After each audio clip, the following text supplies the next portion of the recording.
Ever notice how some people seem ahead of the game before the world even wakes up? It's not luck. It's not talent. It's ritual.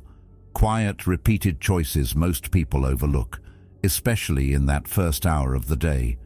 Because your morning isn't just the start of the day. It's the start of you, your mindset, your energy, your direction.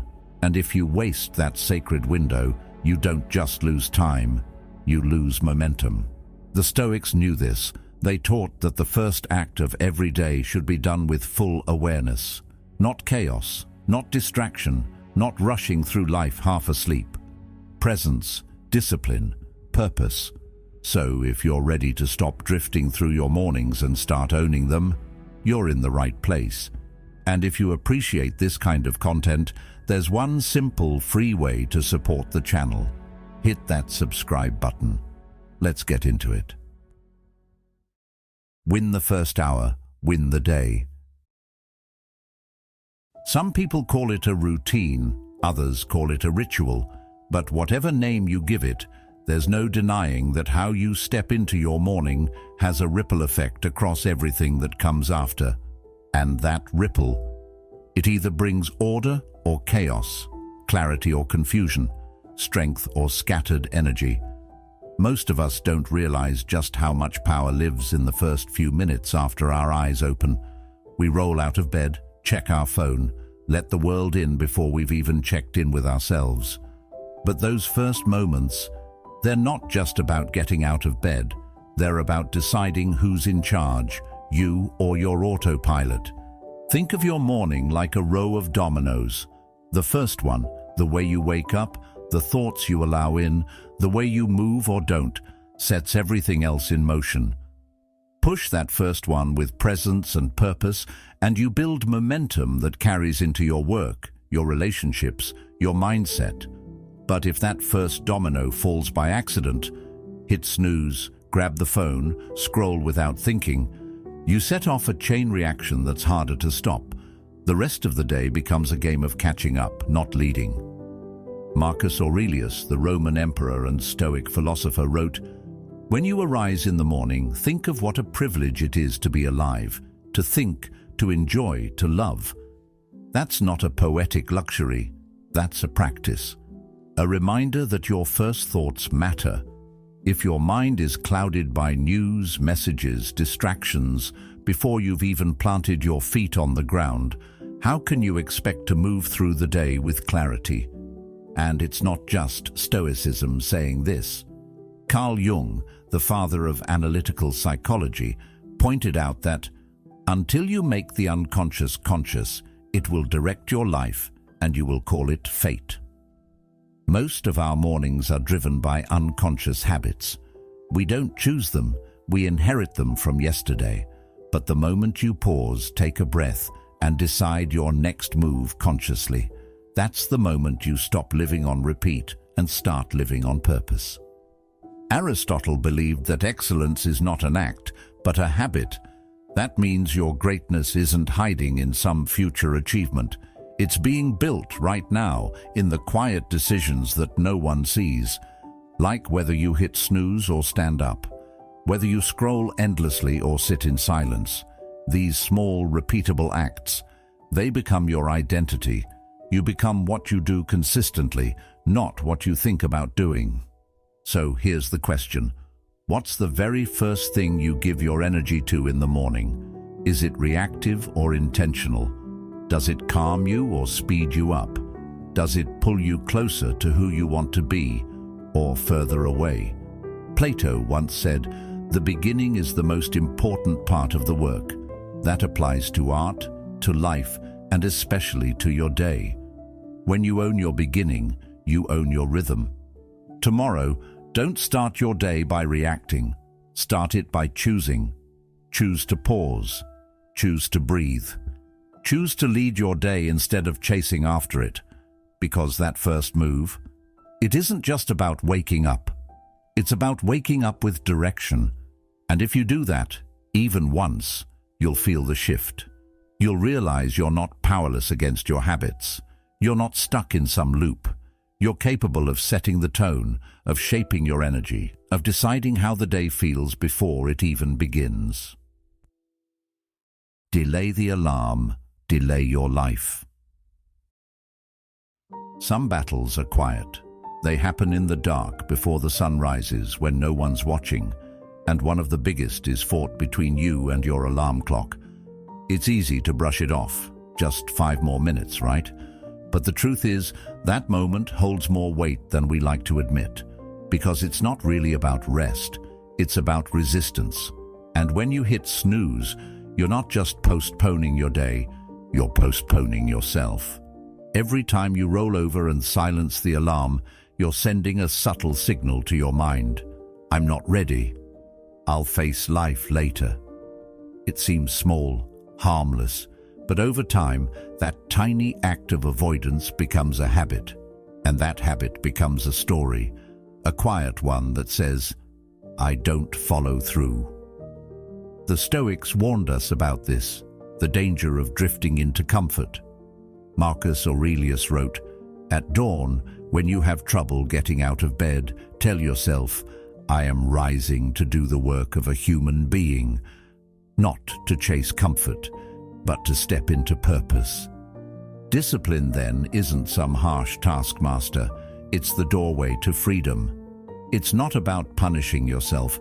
It's about proving to yourself in the smallest way possible that you're someone who shows up, especially when it's uncomfortable, especially when your emotions tell you otherwise. And here's where psychology backs it up. Carl Jung talked about the shadow, the parts of ourselves we avoid. And in those early hours, when we choose snoozing over rising, we're often avoiding more than just the cold. We're avoiding effort, friction, growth. But the only way to bring light to the shadow is to face it, to move toward it, not away. And sometimes that means doing something as simple and as difficult as getting up when you said you would. Socrates once said, "The unexamined life is not worth living." That applies here too, because when we don't examine our habits, we fall into them blindly. And nothing blinds us more than a life on autopilot, waking up late, rushing, apologizing to the day before it even begins. But when you decide, even once, to meet the morning head-on without delay, something shifts. That moment becomes a message. I am no longer delaying my growth. Plato taught that the soul is pulled by 3 forces: reason, spirit, and desire. Hitting snooze, that's desire pulling you back into comfort. But rising when it's hard, that's reason and spirit working together. That's alignment, and alignment is where real strength lives. Here's something practical. Tonight, place your alarm on the other side of the room, so when it goes off tomorrow, you have to stand. And when you do, don't rush, don't grab your phone, just breathe. Stand there. Let your body wake up before the world does, and say to yourself, out loud or silently, I show up, even when it's hard. Because that's not just about waking up, it's about becoming the kind of person who keeps promises. Even the quiet ones, the small ones, the ones no one else sees. And when you build that kind of trust with yourself, day after day, you start to walk differently, think differently, live differently. Small win, big shift. There's something oddly powerful about the first thing you do after waking up. It seems like it doesn't matter. You're half asleep, no one's watching, and your day hasn't really begun yet.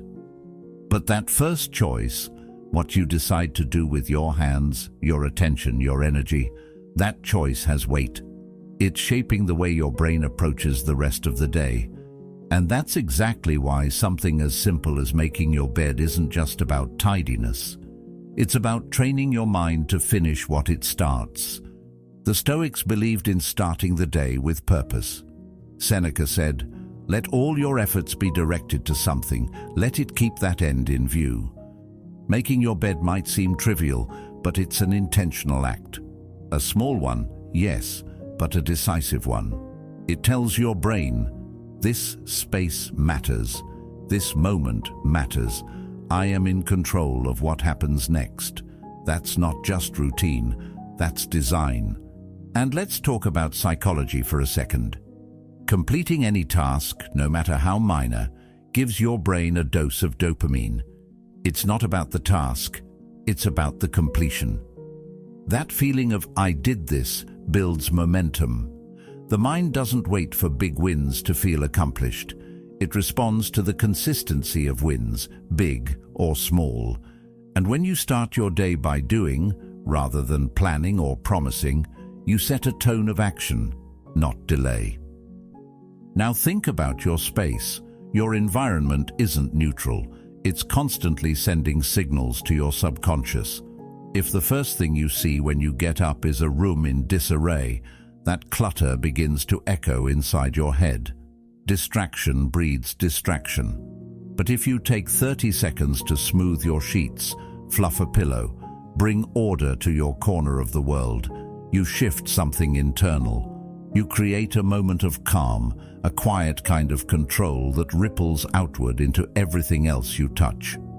Socrates once said, "The beginning is the most important part of the work." It's easy to focus only on the big goals, the career you want, the habits you're trying to build, the relationships you want to improve. But none of that begins at the top. It starts in the smallest places, the kind that feel too ordinary to matter, the kind you're tempted to skip. And yet, that's exactly where identity is built. When you make your bed, you're not just cleaning, you're reinforcing a standard. You're saying, "This is who I am. I take responsibility for my space. I take pride in what I touch." That's a mindset shift. And the beautiful part? You don't need permission. You don't need motivation.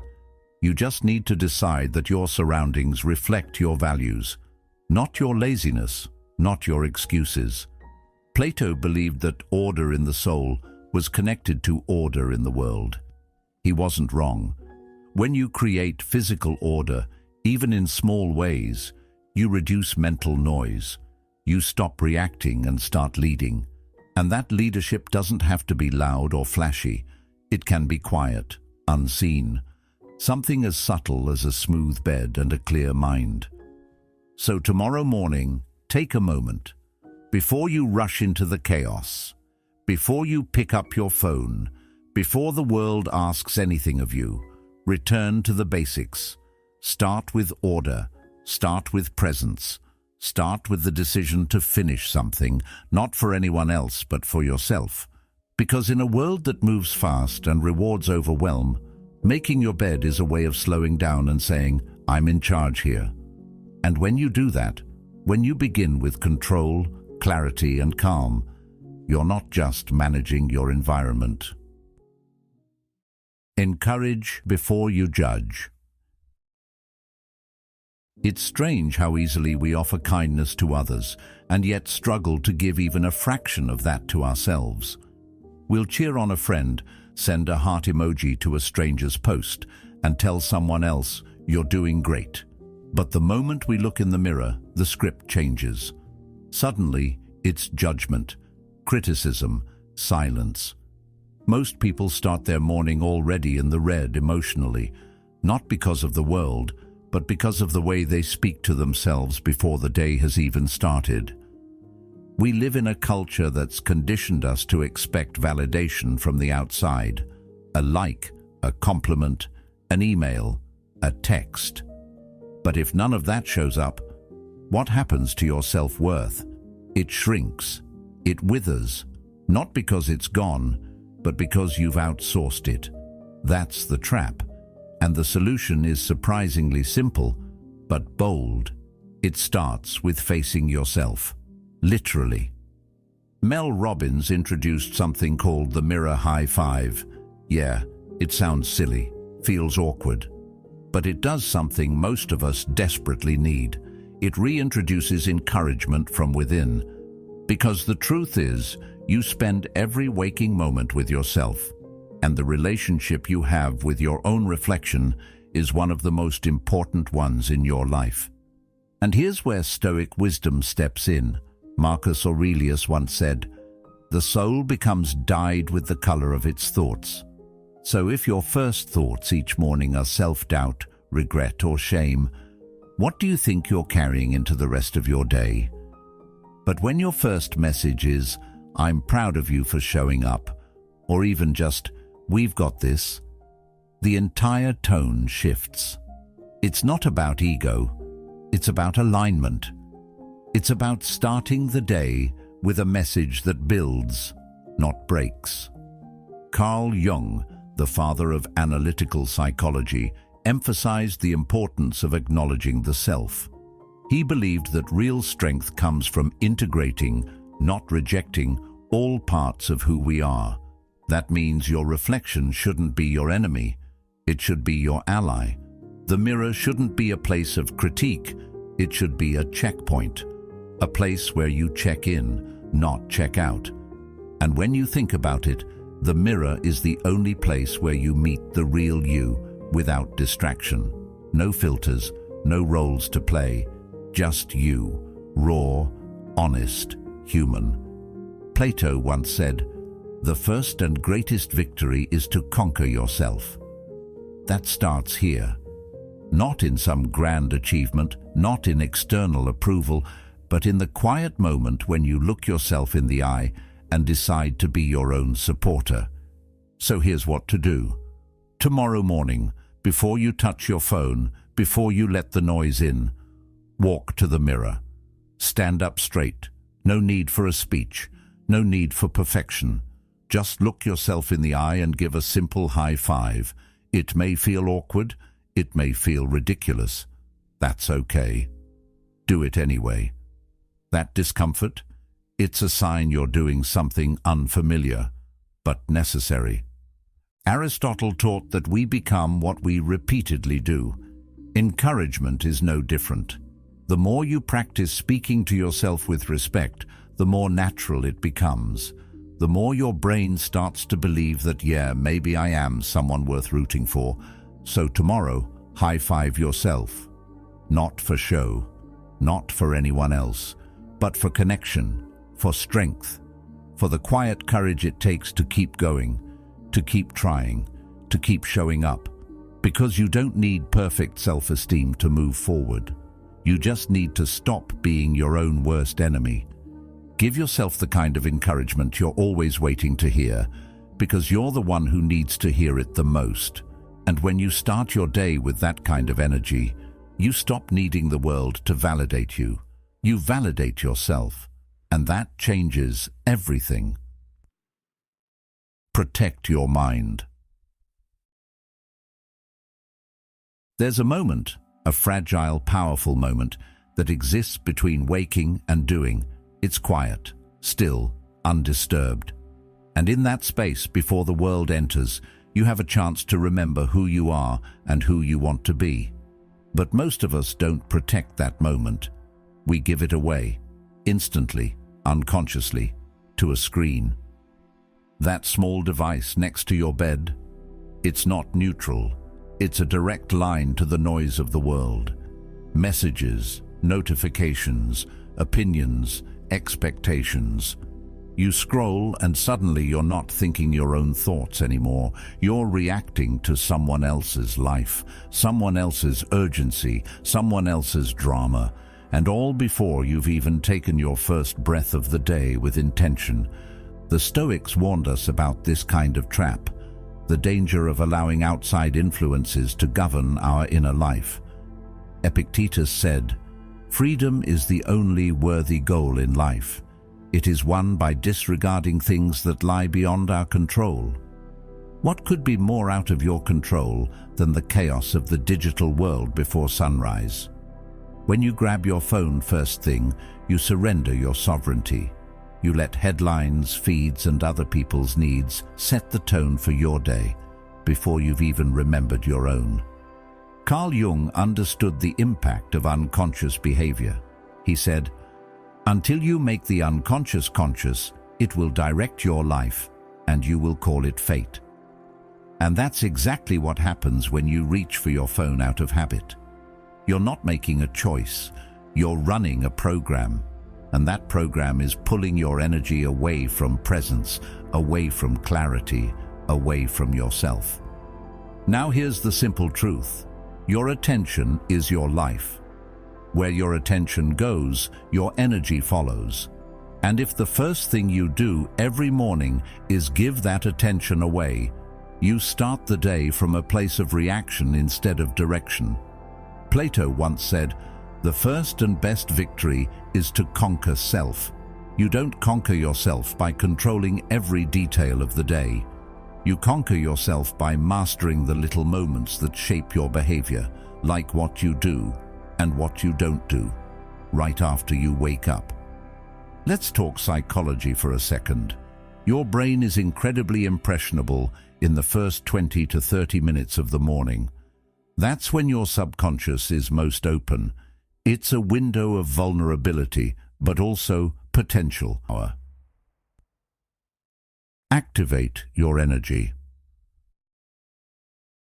There's something about the early morning that makes everything feel heavier than it actually is. Even the smallest task, like getting up, getting dressed, or moving your body, can feel like a mountain. And that's where most people get stuck. We think motivation should come first, that we should feel ready before we act. But the truth is, motivation is often the last to show up. What actually gets you going is movement, not the other way around. Your body is far more honest than your thoughts. While your mind is still busy making excuses, your body's ready to go. It's your mind that wants comfort. Your body, it wants rhythm, flow, breath. And when you give it even just 10 minutes of intentional movement, something shifts. Your mood lifts, your energy increases, your outlook improves. Why? Because motion clears the fog. The Stoics believed that we should act according to nature, and what's more natural than moving first thing in the morning? Seneca wrote, "A gem cannot be polished without friction, nor a man perfected without trials." Sometimes that trial is just shaking off sleep and getting the blood flowing. You don't have to run 5 miles. You don't need a full workout plan. What you need is a signal to your brain. We're not hiding today, we're stepping into it. Carl Jung emphasized the integration of body and psyche, that they aren't separate but intertwined. When you move your body, you awaken the parts of your mind that are otherwise dormant. This is why anxiety softens after a walk, why inspiration strikes in the middle of a stretch. Your thoughts begin to align when your body stops sitting still. It's not about doing more, it's about reconnecting. Plato once said that the mind and body must be equally balanced, or neither will function well. Most of us are lopsided. We overthink, we undermove. We sit in our thoughts all day and wonder why we feel stuck. But the body is a doorway. When you activate it, even briefly, you unlock momentum. Let's be clear. This isn't about pushing yourself to exhaustion. This is about choosing presence over passivity. When you stretch, walk, do some light yoga, or even just take a few deep breaths at the window, you're reminding yourself, I'm here, I'm in motion, I'm not waiting to feel ready, I'm becoming ready. And this is where Aristotle's wisdom comes in. We are what we repeatedly do.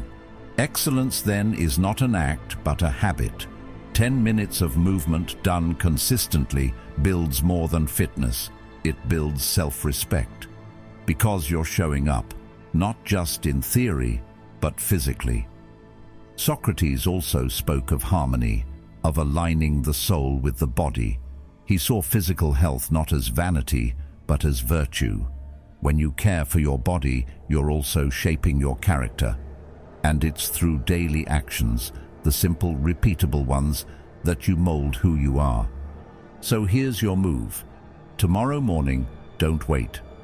Don't think about it too much. As soon as you get up, spend just 10 minutes moving. Roll your shoulders. Walk around the block. Stand in the sunlight and breathe like it matters. Because it does. Your energy isn't a mystery. It's not locked behind some secret formula. It's built slowly and steadily through movement, and the sooner you start, the faster it grows. You don't need motivation, you need motion. Build self-trust. Most people don't realize it, but your relationship with yourself is built on the same foundation as any other relationship: trust. And just like in any relationship, every time you make a promise and don't follow through, something fractures. It's subtle, almost invisible at first. You tell yourself you'll wake up early, or go for that walk, or stay off your phone for the first hour. But then you don't, and you do that a few more times, until eventually your words start to mean less, even to you. What we don't talk about enough is how deeply that affects your confidence. Not the loud kind of confidence, the performative stuff, but the quiet inner belief that says, when I say I'll do something, I do it. That's the kind of confidence that changes everything.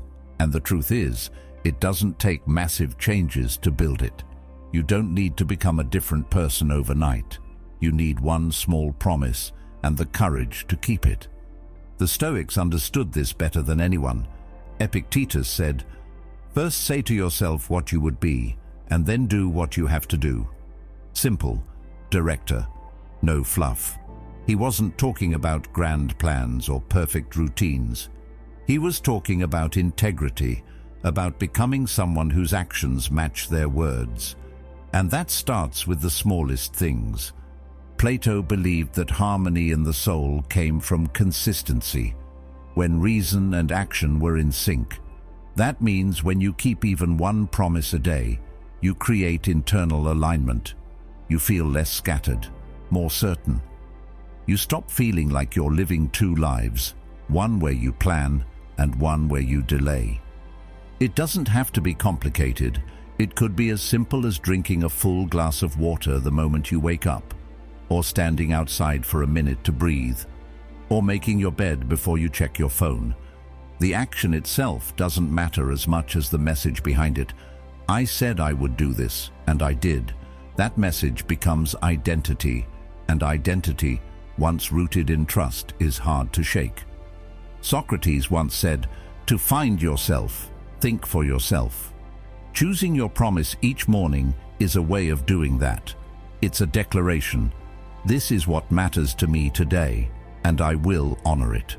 Not because someone's watching, not because it's part of some productivity trend, but because it's how you rebuild trust with yourself, one quiet act at a time. And here's what happens when you start keeping that promise consistently. You stop needing motivation. You stop negotiating with yourself. You simply become someone who follows through. And that version of you, that's where your strength comes from. That's where discipline is born. So try this. Tomorrow morning, choose one small thing, one promise. Keep it. Do it again the next day, then again. Let it be so small you can't fail, and so consistent it becomes part of you. That's how real change begins. Not with pressure, but with self-respect. Not by doing everything, but by doing one thing and doing it well. Create before you consume. There's a quiet war going on every morning, and the battlefield? It's your attention. The second you wake up, the world starts pulling at it.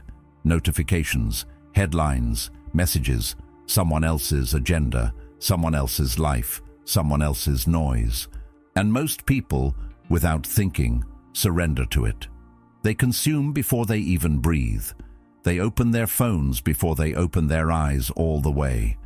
And slowly, over time, they forget what their own thoughts sound like. But what if you did something different? What if you stopped handing over your attention like it's worthless and started treating it like it matters?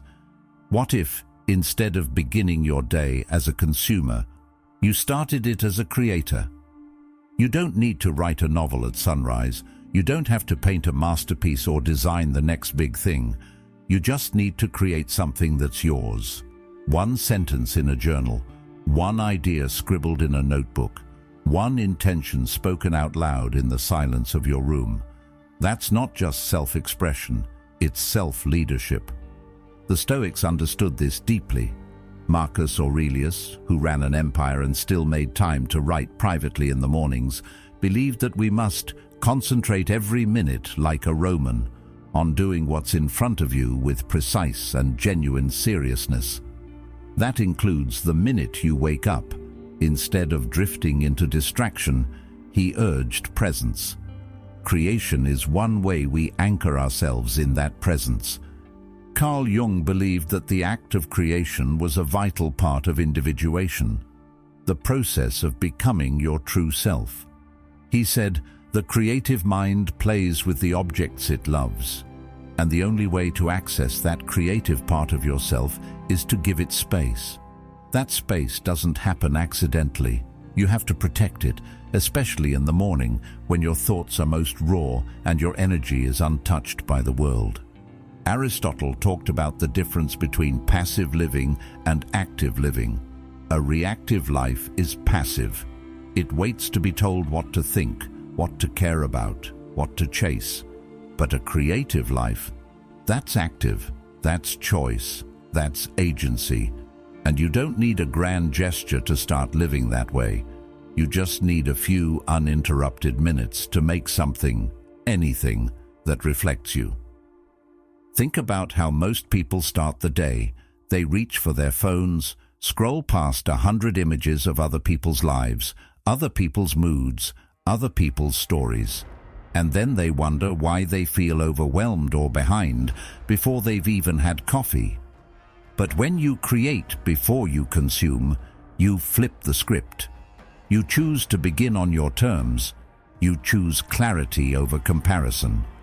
Plato once said, "The beginning is the most important part of the work." He wasn't just talking about tasks. He was talking about the soul's work. How you begin shapes how you see the rest. And if you begin by connecting with yourself, by creating instead of consuming, you walk into the world with more direction, more calm, more strength. So here's the invitation. Tomorrow morning, resist the urge to check your phone. Leave it face down, out of reach. And before you open up to the noise, open up to yourself. Write a thought. Speak an intention. Sketch a silly idea. It doesn't have to be deep or profound or polished. It just has to be yours. Socrates believed that an unexamined life wasn't worth living. Creation, even in its smallest form, is examination. It's exploration. It's how you reconnect with who you are underneath all the layers of distraction. This isn't about perfection. It's about presence. It's about choosing to shape your day instead of letting it shape you.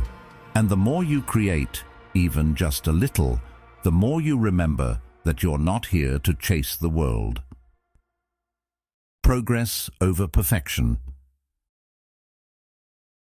There's this voice that shows up every time you want to start something new, something meaningful. It's subtle, persuasive, and convincing.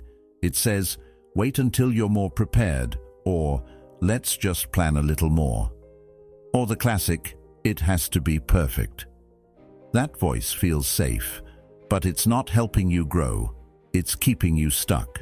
Perfection is a trap dressed as high standards, but really, it's fear in disguise. The Stoics never cared about perfect conditions. They knew life was unpredictable and often unfair. That's why they focused on what was always in your control, your next move. Epictetus said, "Don't explain your philosophy, embody it." That means stop talking about what you're going to do and just do it, even if it's rough, even if it's small, even if it's awkward. The power is in the doing. Carl Jung once said, "You are what you do, not what you say you'll do." And that quote hits harder the more you hear it, because most of us are waiting for a magical moment, some surge of clarity, motivation, or certainty that never arrives. But confidence doesn't come before action. It comes from action. You build belief in yourself by following through, not by doing it perfectly, but by doing it anyway. Plato believed that action shapes character, not theory, not intention, action. And it doesn't have to be groundbreaking, it just has to be consistent. Think about a ball on a field. You don't have to score a goal every time. You just have to move the ball forward, inch by inch, step by step. That movement, repeated daily, creates momentum. And momentum, that's where real transformation begins. The reason momentum matters more than motivation is simple. Motivation is emotional. It comes and goes. It's based on how you feel. Momentum is behavioral. It's built by what you do, even when you don't feel like it. Aristotle put it this way: we are what we repeatedly do. Excellence, then, is not an act, but a habit. So what's your habit? What's the one thing you do that pushes your identity forward? It doesn't need to be dramatic. Maybe it's writing a single paragraph. Maybe it's drinking a full glass of water instead of diving into caffeine. Maybe it's saying no to one unnecessary task or distraction. These little moves, the kind that are easy to overlook, are actually the ones that build resilience, clarity, and self-trust over time. Socrates taught that the way to a meaningful life wasn't through grand gestures, but through disciplined self-examination and daily action. He wasn't concerned with whether you stumbled. He was concerned with whether you refused to try. So here's the challenge. Choose your move the ball habit. Just one. Do it every day. Don't wait to feel ready. Don't wait for the conditions to be perfect. Don't overthink it. Just show up and do it, even if it's messy, even if you're tired, even if you're unsure. That small act is proof that you're still in the game. And over time, those small acts compound. They become identity. They become momentum. They become the quiet force that moves you forward when motivation goes missing. Your morning is your identity. There's a kind of illusion we all fall for. The belief that the person we're becoming is somewhere far off in the future. That once we land the dream job, fix our schedule, or finally get it together, then we'll become the version of ourselves we've been imagining. But that's not how it works. Identity isn't something that suddenly appears one day. It's shaped quietly, moment by moment, especially when no one's watching. Especially in the mornings, before the noise, before the world demands anything from you. Every single day, you are casting a vote for the person you're becoming. And those votes don't come in the form of big declarations or breakthrough moments. They come in the tiny, quiet choices you make, whether to get up when the alarm rings or hit snooze, whether to start your day with purpose or drift into reaction, whether to move with clarity or stay stuck in yesterday's autopilot. That's where transformation is happening, in the small, repeated decisions that look ordinary, but aren't. Marcus Aurelius, the Stoic emperor, understood this deeply. He wrote, "You have power over your mind, not outside events. Realize this and you will find strength." That strength is built in those first few moments of the morning, when you reclaim your mind from distractions and center yourself in who you want to be, not who the world is trying to turn you into. Carl Jung would have called this process integration, bringing your conscious desires and unconscious habits into harmony. He believed that wholeness doesn't come from perfection, but from ownership, from taking responsibility for the choices that shape your identity. That means you don't wait for clarity to arrive. You create it by acting in alignment with the kind of person you want to become. Socrates said, "The soul is dyed the color of its thoughts." And the thoughts you allow in first thing in the morning, the way you think about yourself, your day, your purpose, those thoughts become the tone of your entire life. So when you start your day without reflection, without awareness, you risk becoming a passive character in your own story. But when you begin with intention, even if it's just one deep breath and a conscious decision to act, you shift from being reactive to being deliberate. Plato believed the key to a just life was order, not just in the world, but in the soul. That kind of internal order doesn't happen by accident. It comes from discipline, from structure, from choosing what matters before the distractions creep in. The way you spend your morning is the blueprint for how you build that inner order. It's not about controlling every detail. It's about anchoring into something real before the chaos starts.